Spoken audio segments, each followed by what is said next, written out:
네, 먼저 정보통신정책연구원 키스티의 권호열 원장님께서 대외 환경 변화와 우리 ICT의 전망에 대해서 발표해 주시겠습니다. 안녕하십니까. 정보통신정책연구원의 권호열 원장입니다.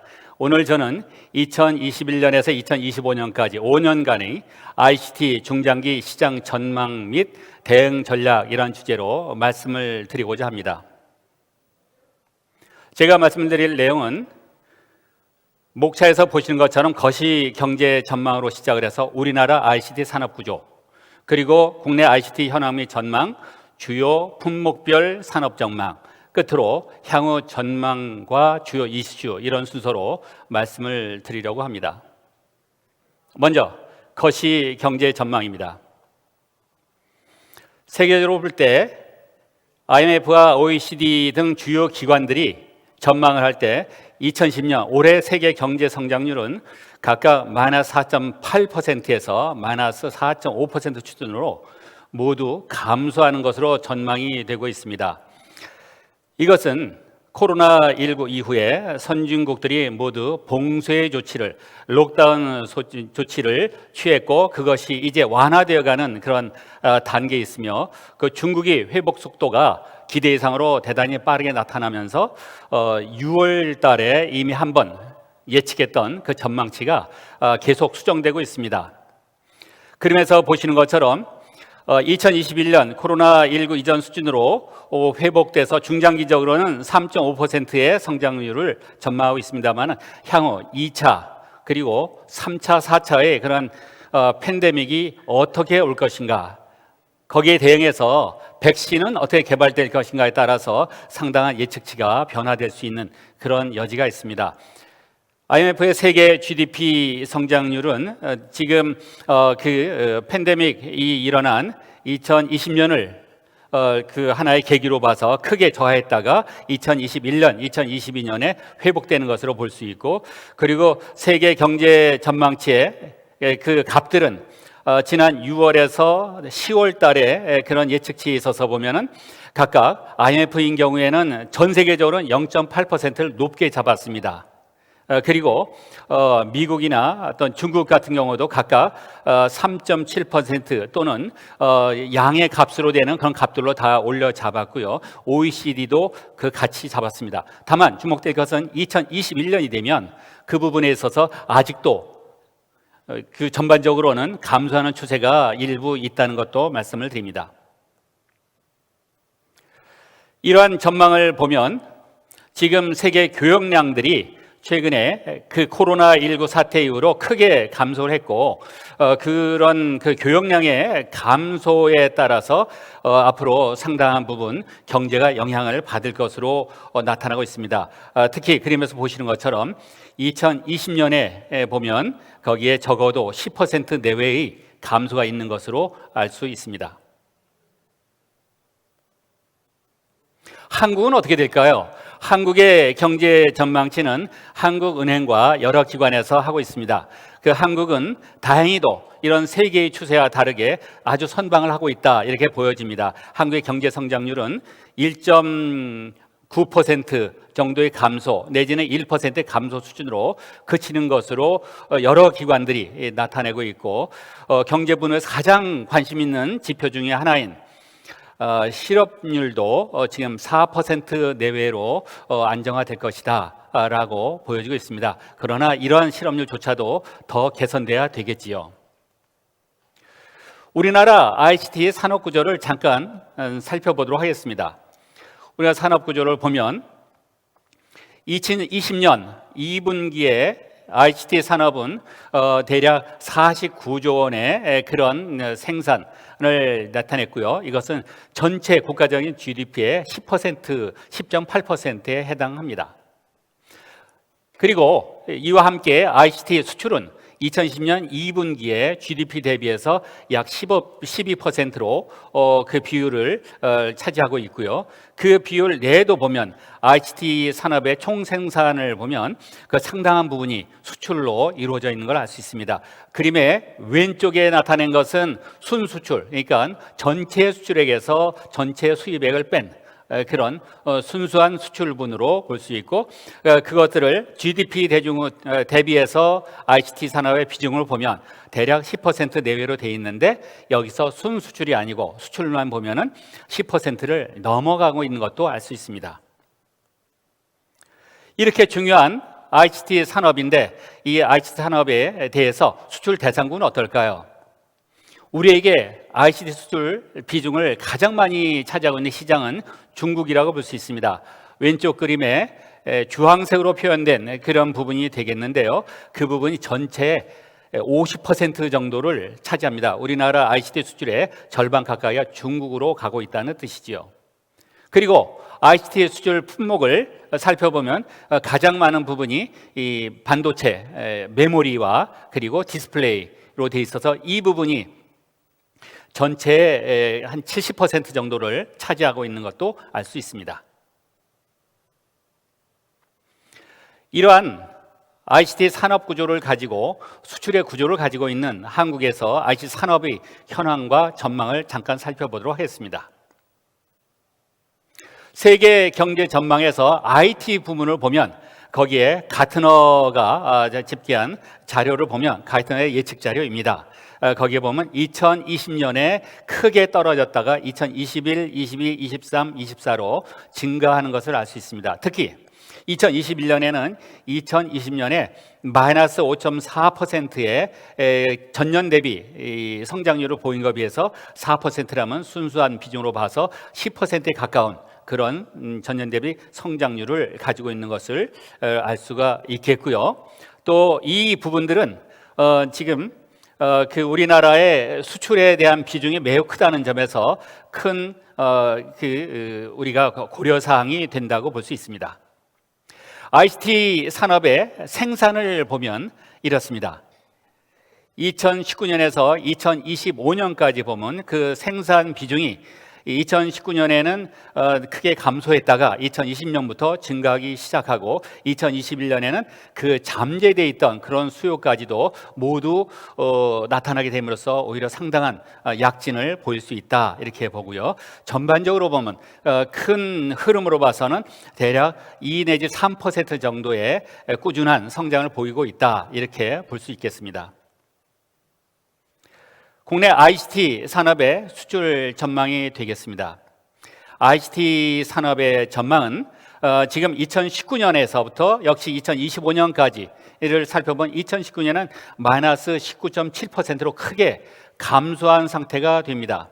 그것이 2020년에는 그래도 2.9%, 3%에 가까운 증가를 보이고 있고 2021년 내년에는 상당히 크게 증가해서 12%가 넘는 12.1%의 수출 성장률을 보일 것으로 예측이 됩니다. 그 이후에는 다시 10% 내지는 7% 그 이하로 감소하는 것을 볼 수 있습니다. 이 전반적인 수출의 내용은 ICT 산업의 전반적인 그 산업의 그 순환 주기와도 경기 순환 주기와도 관계가 상당히 있습니다.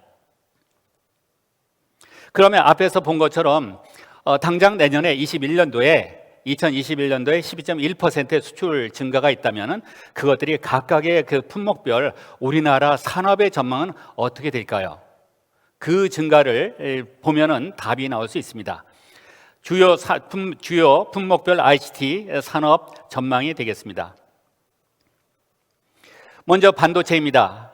반도체는 우리나라 산업 중에서 가장 경쟁력도 있고 시장 규모도 굉장히 빠르게 늘어나는 경쟁력 있는 최고의 품목이라고 볼 수 있습니다.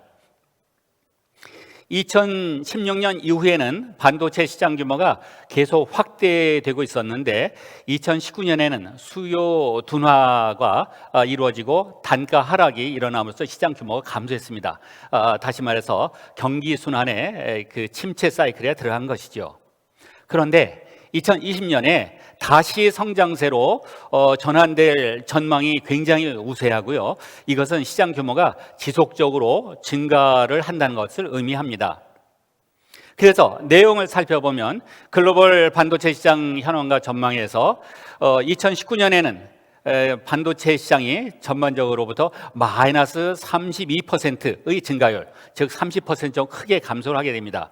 그런데 2020년에는 오히려 반도체 시장이 크게 증가해서 11.7% 정도로 될 거로 보고 2021년에는 조금 더 증가해서 12.9%로 증가함으로 전체적인 우리나라의 ICT 산업과 우리나라 IT 수출 산업을 이끌어가는 큰 동력이 될 것으로 보여지고 있습니다.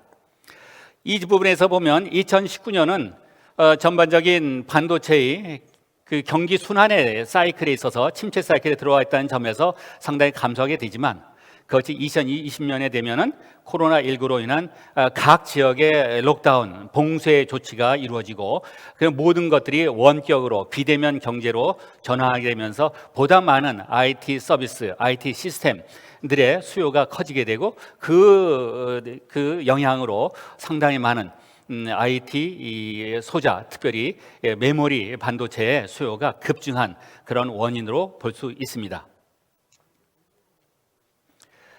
이러한 반도체 부문의 산업은 전반적으로 보면 말씀드린 비대면의 그런 경제가 확산되고 있고 보다 빠른, 보다 많은 이런 연결들이 요구되고 보다 많은 정보가 처리되기 위한 그런 디지털화가 가속화됨으로써 내년에도 상당히 견고한 성장을 보일 것으로 전망이 된다. 이것은 생산은 약 8.9%, 수출로 보면은 24.5%까지 볼 수 있다. 이런 말씀을 드릴 수 있겠습니다. 이것은 코로나19 이후에 5G 모바일, 그리고 인공지능 AI, 그리고 IoT, 그리고 자율주행차 관련 모든 그런 기술들이 계속적으로 이러한 반도체에 대한 수요를 크게 증가시키고 있기 때문에 그러하기도 합니다. 더욱이 미중 갈등의 패권 경쟁에 있어서 오히려 중국에 있는 상당히 많은 경쟁 업체들이 오히려 이런 경우에는 한국이 그 프리미엄을 가지고 그 수출에 유리한 여러 가지 이점을 얻는 그런 상황이 될 것이다라고 보는 견해가 있습니다. 성장 요인은 지속적인 수요가 계속 발생하고 있는데 이건 주요국의 경기 회복이 이루어질 것이고 이때에 따라서 억압되었던 그런 수요가 이제 본격적으로 또한 폭발적으로 늘어날 수 있다. 그리고 언택트 소비가 계속 지속된다는 것은 이런 반도체를 사용하는 정보 시스템, 그리고 디지털 서비스 이런 것들이 계속 급격하게 증가하고 확산되어 갈 것이다 라는 점하고 상당히 일맥이 상통합니다. 그뿐 아니라 데이터 센터, 그 클라우드 컴퓨팅, 서버의 수요 이런 것들이 계속 늘어나가는 것들이 있고요. 앞서 말씀드린 그 5G 5세대 모바일 그리고 인공지능 IoT 자율주행차 그 밖에도 수많은 그런 디지털 서비스들이 이 새로운 기술을 도입하고 적용하고 하는 가운데 있어서 상당히 많은 그 반도체의 수요가 더 늘어날 것이다 이렇게 보고 있습니다. 밑에 있는 것처럼 2018년에서 2019년에는 크게 감소했지만 2020년, 2021년, 2022년, 2023년까지 보면은 상당히 10%에서 20%에 가까운 그런 수치로 증가하는 것도 알 수 있습니다. 그러나 여기에 성장만이 있는 것이 아니고 성장에 위협이 되는 그런 성장 제한 요인도 있습니다. 이것은 사실상 코로나19 이후에 서버를 제외하면 클라우드 컴퓨팅이나 데이터 센터를 만드는 데 필수적인 그런 서버를 제외하면 휴대폰, 노트북, PC 그리고 자동차용 이런 반도체 수요가 과연 우리가 기대한 만큼 그렇게 많이 늘어날 것이냐, 그렇지 않을 수 있다는 견해도 존재합니다. 더욱이 우리의 보면 수출의 전체 수출액의 50% 차지하고 있는 그런 수출 대상국이 중국인데 중국에서의 수요가 상당히 감소할 수도 있다는 것이 또 하나의 제약 요인이 되기도 합니다. 이런 와중에 중국에서는 어쨌든 간에 반도체 산업에 있어서는 한국을 따라주기 굉장히 많은 노력을 하고 있습니다. 이러한 중국의 반도체 정책도 우리로 봐서는 또 하나 유념해야 될 그런 위협 요인이 될 수 있다고 봅니다. 두 번째, 디스플레이 패널이 되겠습니다. 디스플레이 패널도 전 세계적으로 우리가 가장 많은 시장 점유율을 차지하고 있는 주요 품목 중에 하나입니다. 그런데 이런 디스플레이 패널도 전 세계 TV 및 모바일 시장이 점점점 더 확대되어 나가다 이제는 코로나19로 인해서 비대면 경쟁 활성화가 됩니다. 그러나 거기에 상당한 정도의 경기 침체가 따라오고 있는 만큼 그 경기 침체에 따른 구매력 감소 이것에 의해서 상당히 마이너스의 성장세가 지속적으로 갈 수 있다는 것이 저희들의 전망입니다. 이러한 대형 패널로 가고 있는 그런 수요 증가에도 국내에서는 10.5세대 LCD 라인의 그런 것들이 앞으로 더 만들어져야 되는 그런 상황이 됐기 때문에 전 세계 시장에서 점유율 하락이 가속화되지 않을까 하는 그런 우려도 존재합니다. 보면은 성장 요인은 아무래도 지금 우리가 8K라고 하죠. 초고속 화질. 가로로 보는 그런 그 화면의 화소수와 세로로 보는 그 화소수로 볼 때 세로로 보는 화소가 8,000개에 달하는 그야말로 인간의 시각의 그런 해상도에 해당하는 이렇게 높은 해상도의 그런 서비스, 그런 그 영상 서비스, 그런 영상 서비스를 줄 수 있는 그런 고화질 TV, 대화면 TV 이런 것들에는 수요가 계속 증가하는 것은 굉장히 우리에게 성장 요인이 될 수 있다라고 보고요. 반면에 중국에는 BOE라는 기업이 굉장히 반도체 소자, 특별히 디스플레이 패널에서 굉장히 많은 성과를 거두고 있는 것도 현실입니다. 이런 회사들이 새로운 그런 차세대 디스플레이 패널들을 양산을 하기 시작하고 그에 따라서 우리나라가 만들 수 있는 우리나라 기업들이 만들 수 있는 생산 용량 이른바 커패시티, 캐파라고 부르는 생산 용량보다 훨씬 많은 용량들을 중국이 만들어내기 시작하면 그 규모로 인한 가격 경쟁력이나 이런 점으로 볼 때 상당히 우리에게는 위협 요인이 될 수도 있다고 볼 수 있습니다. 자세한 내부적인 TFT, LCD의 지역별 생산 캐파에 대해서는 아래 그래프를 봐주시기 바랍니다. 상당히 중국 쪽의 생산 능력이 급속도로 증가하고 있는 그런 시점이기도 합니다. 이러한 디스플레이 패널을 요약하면 성장 요인으로는 새로운 기술들이 계속 발전하고 있습니다. 특히 OLED 패널은 TV와 모바일에 모두 우리나라 기업들이 삼성과 LG에서 주도하고 있습니다. 그래서 이 고급형 이런 고품질의 그 디바이스가 앞으로 계속 수요가 늘어날 때 이것이 향후 고부가가치의 그런 디스플레이 수요, 디스플레이 중에서도 대화면 그리고 초고해상도 못지않게 이제는 디스플레이가 서로 돌돌돌 말아서 쓸 수 있는 그런 플렉서블 OLED 수요가 앞으로 크게 확대된다면 그것이 우리한테 큰 기회가 되겠고요. 반대로 양적인 그런 수요로 볼 때는 중국 OLED 패널의 생산 케이퍼빌리티, 커패시티의 확대로 점유율이 점점 늘어날 수도 있다. 그런 경우에 우리가 어떻게 할 것인가 굉장히 중요한 위협 요인이 될 수 있다고 볼 수 있습니다. 그래프를 참조하시기 바랍니다. 다음은 휴대폰입니다. 휴대폰은 코로나19로 인해서 글로벌 스마트폰 시장들이 수요가 상당히 부족하게 됐습니다. 구매력이 감소했다고 볼 수 있습니다. 또한 이런 시장이 거의 지금 형태로 포화가 되어 있고 그 교체 주기도 지금 현재 사용하고 있는 휴대폰을 지금 현재 사용하는 스마트폰을 계속 써도 우리가 원하는 서비스를 받는데 별로 문제가 없다. 이런 문제가 있기 때문에 교체 주기가 점점 장기화되고 그렇게 보면은 생산은 1.6%, 수출은 16.7% 정도가 감소할 수 있다는 그런 위험 요인이 있습니다. 그러나 코로나19가 회복이 되고 경기가 다시 부흥하게 될 뿐 아니라 글로벌 5G 스마트폰들이 이제 본격적으로 사용하게 되면 여기에 새로운 시장에서는 또 역시 우리나라가 최고의 그 성장률과 최고의 점유율을 다 달성할 수 있는 그런 기회가 될 수 있다고 볼 수 있습니다. 그 밑에 글로벌 스마트폰 시장 현황 및 전망 그리고 글로벌 스마트폰의 경쟁 현황을 그래프를 참고해 주시기 바랍니다. 휴대폰의 성장 요인을 요약하면 여기서는 아무래도 새로 서비스가 제공된 5G 스마트폰이 되겠습니다.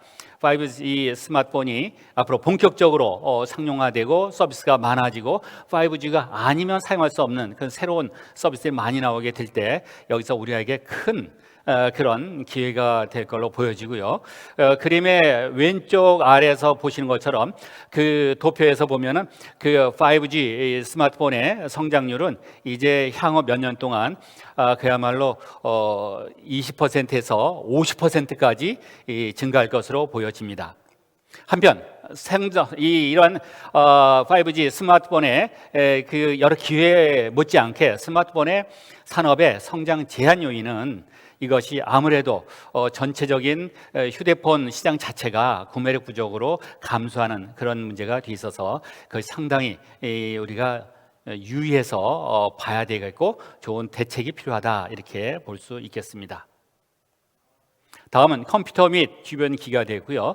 컴퓨터 및 주변 기기는 데이터 센터, 콘솔 게임 이러한 비대면을 지향하는 반도체 메모리죠. SSD 수요가 급증해서 향후 지속적으로 성장할 것이 예상이 됩니다. 생산은 매년 1.2%, 수출은 21% 정도 증가할 것으로 보여지고요.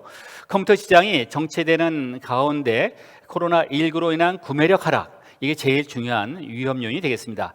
그러한 구매력 하락으로 인해서 컴퓨터 및 모니터의 출하량은 다소 부진할 것이다 라고 예측이 되었습니다. 성장 요인과 성장 제한 요인은 아래에 있는 그래프를 참고하시기 바랍니다. 다음으로는 세 가지 서비스입니다. 통신 서비스와 방송 서비스, 그리고 정보 서비스는 어떻게 될까요? 통신 서비스는 5G 확산과 인터넷 이용 증가가 굉장히 중요한 역할을 하고 있습니다. 2020년에는 성장세로 이미 반등을 시작했고요. 중장기적으로는 연평균 1% 정도의 성장세를 유지하면서 계속 나아갈 것으로 생각이 됩니다. 물론 여기서도 유선보다는 무선 시장이 훨씬 빠르게 증가할 것이다 이렇게 보고 있습니다. 성장 요인은 5G, 기가 인터넷 등 유무선 데이터 서비스의 고도화를 받쳐주기 위한 이런 통신 서비스들의 증가가 굉장히 시장 확대에 도움이 된다고 보고요. 산업도 그에 따라서 증가를 하겠죠. 그 성장 제한 요인으로 보면 여기에는 단기적으로는 회복세가 지금 2019년에 상당히 침체로부터 벗어나는 그런 회복세가 둔화될 수 있지만 장기적으로는 지금 여태까지 기존에 사용하던 음성 서비스와 또 그리고 그런 유선 전화 서비스는 지속적으로 앞으로 감소하게 될 것으로 봅니다. 대신 이 일을 커버할 수 있는 그런 무선 서비스와 비음성 서비스, 데이터를 이용한 서비스, 그리고 여러 가지 동영상이라든가 이런 쪽은 앞으로 증가를 많이 하겠지요. 결국 우리들에게 필요한 것은 성장 요인을 어떻게 극대화시켜가서 활용하면서 성장 제한 요소는 잘 대응해서 피할 수 있느냐, 그것이 우리의 숙제가 되겠습니다. 다음 방송 서비스입니다. 방송 서비스는 지상파 방송과 종합 유선 방송이 감소하면서 이제는 인터넷 방송이 크게 대체를 하게 될 것이다. 그래서 지상파 방송과 종합 유선 방송은 올해 대비 0.4%의 성장에 그칠 것이다. 별로 성장하지 못할 것이다. 그러나 성장은 조금 한다. 이런 의미가 되겠고요. 향후 IPTV, 인터넷을 이용한 IPTV나 OTT, 그 인터넷 멀티미디어 서비스들, 동영상 서비스, 이러한 새로운 서비스들에 대한 유통 채널들이 앞으로 크게 성장할 것이고, 이것에 따라서 방송 프로그램이 훨씬 더 많이 유통되고 활성화될 것이라는 것은 굉장히 좋은 요인이 되겠습니다. 성장 요인은 안정적인 가입자를 중심으로 그 IPTV가 계속적으로 증가할 것이다. OTT 서비스가 크게 확산되고 증가하면서 전체 방송 서비스를 이끌어갈 것이다. 이런 내용이 되겠고요. 성장 제한 요소는 코로나19로 인한 경기 침체가 얼마나 지속될 것인지 굉장히 중요합니다. 그리고 이에 따라서 온라인 광고 시장들이 지금 현재 상당히 확대되고 있는데 그 기존에 있었던 기존의 방송 서비스들은 상당히 위축되는 그런 경향이 있을 수 있다라는 것이 성장의 제한 요인이 되겠습니다. 다음 정보 서비스가 되겠습니다. 정보 서비스는 웹에서 검색하는 그런 포털 기업들의 수익 구조가 상당히 다각화되면서 정보 서비스는 전년 대비 6.2% 성장할 것이다, 이렇게 저희가 보고 있고요. 내수 시장의 정체 그리고 클라우드 시장 내 글로벌 기업의 높은 점유율로 인해서 상당히 국내 기업들이 약진하기는 상당히 어려운 상황에 있다. 그러므로 중장기적 성장률은 증가보다는 소폭 감소하는 그런 경향을 보일 것으로 전망된다는 것이 저희 의견입니다.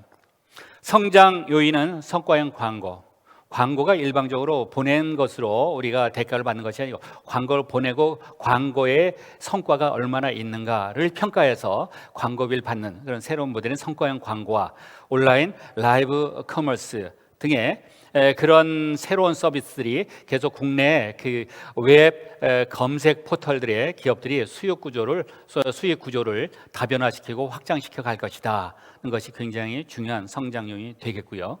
성장 제한 요인은 정보 제공 응용 서비스들의 성장률이 계속 둔화하고 있고, 그리고 정보 인프라 서비스가 국내 클라우드 시장 내에 이미 글로벌 기업들이 많은 시장을 차지하고 있기 때문에 이것으로 인해서 그 좁은 그 시장 안에서 우리가 성장률은 다소 제한적이겠다 하는 그런 전망을 하고 있습니다.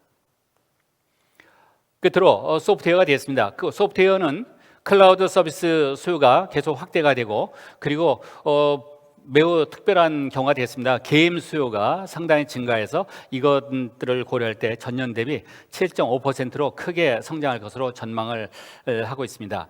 중장기적으로는 신규 시스템 통합 사업, SI 사업이라고 하지요. 그리고 게임 시장들이 성장하는 것도 거의 둔화될 수 있는, 포화되는 상태로 가는 것이 아닌가 하는 그런 의견들이 많았습니다. 그래서 이런 성장률들이 중장기적으로는 다소 둔화되고, 이제는 기존에 했던 그런 SI 사업이나 게임 시장도 새로운 서비스들로 다각화하고 좀 더 종합적인 그런 서비스들로 새 시장을 만들어가는 그 필요하지 않을까, 이렇게 보고 있습니다. 성장 요인은 코로나19로 원격 근무 솔루션 및 클라우드 서비스가 시장이 확대되는 것, 그리고 성장 제한 요인은 경기 둔화가 가장 큰 그런 요인으로 볼 수 있습니다.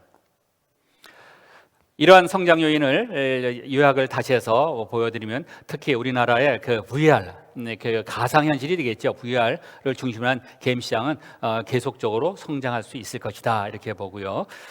성장 제한 요인은 이제 이런 비대면 게임을 선호하다 보니 그동안 게임에 상당히 많이 있었던 오프라인 PC방이라든가 여러 매장, 오프라인 매장들은 상당한 어려움을 겪을 것이다, 이렇게 보고 있습니다.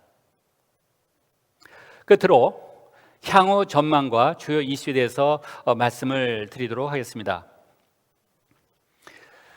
앞으로 ICT 산업은 어떻게 될까요? 아마도 가장 큰 요인은 결국 코로나, AI 이 두 가지가 아닌가 생각을 합니다. 아래에 있는 그림은 코로나19로 인해서 과연 그 소득들이, 그 각 지역의 소득이 얼마나 감소되고 증가되는가, 영향을 받는가를 보여준 그런 그림들이 되겠는데요.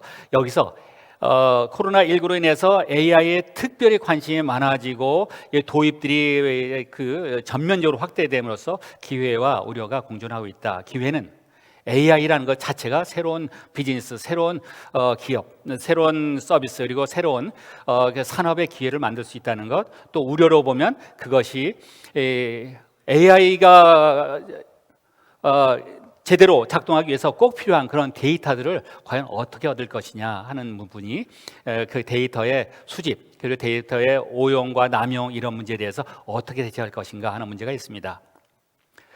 디지털 전환과 산업 구조의 변화는 앞으로 이렇게 될 것이다. 기술 도입이 가속화되고 특히 모든 기존 산업들이 디지털 전환으로 가게 될 텐데 거기에 따라서 국가 간 교역도 크게 변화가 될 것으로 생각을 합니다. 재화와 서비스가 각각 변화가 되면서 이 재화 서비스의 경계도 이제는 무너지고 혼합된 형태로 제공이 될 수 있다고 볼 수 있겠고요.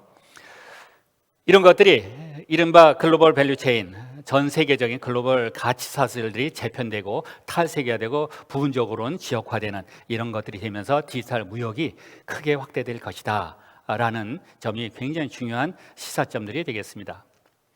뿐만 아니고 앞으로 굉장히 중요한 이슈 중 하나는 플랫폼이 되겠습니다. ICT의 모든 서비스가 종합적으로 제공되는 그런 시스템으로서의 플랫폼, 그 플랫폼이 일어나는 여러 가지 경제 활동들을 어떻게 우리가 가져갈 것이냐 하는 문제가 굉장히 중요하게 되겠고요. AI와 ICT를 사용한다는 것은 그만큼 잘 사용하는 사람들은 굉장히 덕을 보지만 사용하지 못하는, 사용하기에 역량이 부족한 그런 계층, 취약계층들은 상당한 어려움이 있을 것이다. 그런 불평등, 그런 기회 불평등, 결국에서는 소득의 불평등을 어떻게 우리가 그걸 대응해 나갈 것인가 하는 것이 굉장히 중요하고, 여기에도 사회적 안전망 확충과 AI의 도입에 굉장히 중요한 부분들이 우리가 유념해서 나가야 될 부분이라고 할 수 있겠습니다. 끝으로 ICT 수출 지원 전략을 도출하는 데 있어서 저희가 설문조사를 했습니다. 그래서 이메일 통한 온라인 조사를 했고요. 이런 나이파의 K글로벌이라는 모든 국제적인 교역에 우리나라 IT에 대한 그런 교육에 참여하는 업체들을 통해서 조사를 했습니다만은 거기에 189개 기업이 응답을 했고요. 그 내용은 이렇습니다. 가장 필요한 지원은 아무래도 모든 기업들이 항상 그렇습니다. 재정적 지원, 금융 지원과 그리고 판로, 마케팅 지원이 필요하다. 그리고 외국으로 나가서는 해외 판매처를 확보하고 그것들을 유지하는 데 도움을 주셨으면 좋겠다. 또 하나는 K글로벌 외에는 거의 정부에서 하고 있는, 과기부에서 하고 있는 국제화 지원 사업에 참여하지 못한 이유가 잘 몰라서 못했다 하는 그런 안타까움이 있었습니다.